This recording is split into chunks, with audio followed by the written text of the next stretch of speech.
Un sujet, deux points de vue. Agora. Alors que les marchés financiers sont encore chancelants après les événements des dernières semaines concernant le système bancaire américain, les experts se demandent ce qui va maintenant se passer. Il est bien difficile de faire des prévisions, bien difficile d'y voir clair. Tommaso Padoa-Schioppa est un ancien ministre italien des Finances qui dirige désormais un groupe de réflexion baptisé Notre Europe. Laurent Cohen-Tanucci est lui un avocat d'affaires français qui a publié un rapport intitulé « L'Europe dans la mondialisation ».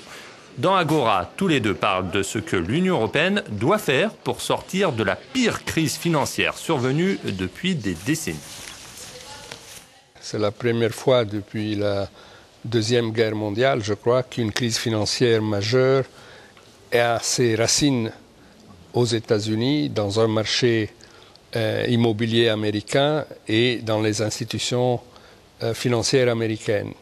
Reste que comme le système financier est global et comme la confiance qui est le facteur fondamental pour la stabilité est devenue un phénomène également global, cette crise est déjà une crise qui intéresse la finance internationale et donc l'Europe. Tout à fait, la crise est déjà en Europe. Alors l'exposition des banques européennes semble être moindre qu'aux États-Unis, mais on voit bien que même les marchés émergents sont touchés, les bourses, la Russie a été obligée de fermer ses marchés boursiers pendant 2 ou 3 jours, la bourse chinoise a énormément chuté, donc personne n'est épargné. Oui, oui.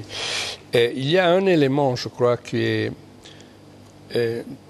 aussi spécifiquement américain, c'est que les ménages sont fortement endettés. Ils ont normalement emprunté pour acheter leur maison et ils ont tendance à dépenser les fruits d'une augmentation de la valeur de leur maison. Donc si tout cela change de direction, le niveau de la consommation et des achats pour les ménages américains va baisser et l'économie va en souffrir. C'est tout un système en fait ce qu'on appelle la finance de marché qui s'est mis en place depuis une vingtaine d'années et qui aujourd'hui explose avec des risques qui ont été pris de manière totalement démesurée et puis des normes bancaires. On est sorti en fait du système de régulation bancaire traditionnel pour aller vers des systèmes de marché que plus personne ne contrôle ou ne comprend. Et c'est ça qui est dangereux. Alors ce qu'on peut dire, c'est que, pour revenir à l'Europe, c'est que l'Europe dans cette crise se comporte plutôt bien, puisque d'abord c'est une chance formidable d'avoir l'euro. Deuxièmement, la Banque centrale européenne a véritablement assuré son rôle en injectant de la liquidité depuis 1 an en quantité très importante, en se coordonnant très bien avec les autorités américaines. Et puis l'Europe apparaît comme une zone de stabilité en fait aujourd'hui, et c'est quelque chose de très important.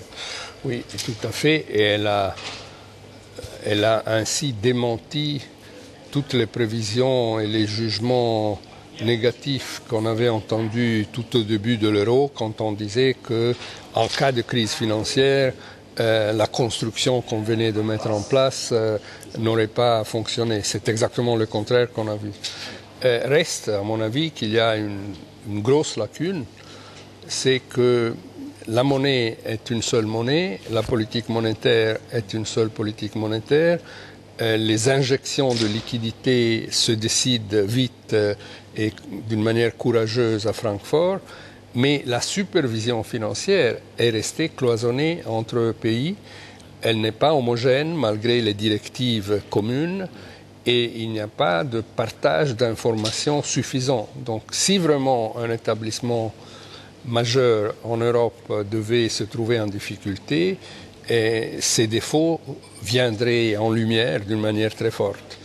C'est vrai qu'on se demande des fois comment, si une crise d'une telle ampleur s'était produite en Europe aujourd'hui, avec le degré d'intégration, on ne voit pas, à part la BCE, on ne voit pas au niveau, qu'est-ce qui remplacerait le Trésor américain aujourd'hui en Europe. C'est là où on voit quand même le déficit d'intégration et de coordination qu'on a aujourd'hui dans l'Europe financière. Oui, non seulement qui remplacerait le Trésor américain, mais aussi quel serait le point d'où on voit l'ensemble du système financier européen. Parce que du point de vue monétaire, on le voit de la BCE, du point de vue financier, il n'y a aucun endroit où les données sont collectées et partagées. Et donc je crois qu'il y a une raison pour être prudent dans l'optimisme.